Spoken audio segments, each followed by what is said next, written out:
উপজেলার সোনাইমুড়ি পৌরসভায়। আজকের এই ভিডিওতে আমরা আপনাদের মাঝে তুলে ধরার চেষ্টা করব সোনাইমুড়ি উপজেলার ইতিহাস ও ঐতিহ্য, ঘুরিয়ে দেখানোর চেষ্টা করব সোনাইমুড়ি পৌরসভা। হ্যালো গ্রাম বাংলার রূপবৈচিত্র্য প্রেমী পিপল, কেমন আছেন সবাই?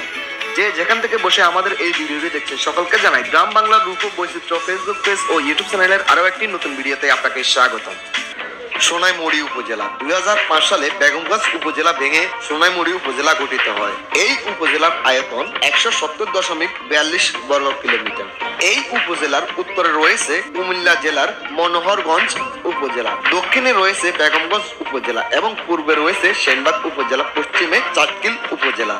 সোনাইমুড়ি উপজেলায় রয়েছে একটি পৌরসভা ও 10টি ইউনিয়ন। সম্পূর্ণ উপজেলার প্রশাসনিক কার্যক্রম সোনাইমুড়ি থানার আওতাধীন।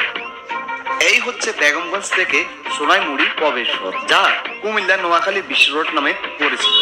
এটি হচ্ছে সোনাইমুড়ি পৌরসভার সেই চত্বর। সোজা গেলে আমরা চাটকিল ও রামগঞ্জ যেতে পারবো, ডান দিকে গেলে আমরা কুমিল্লা হয়ে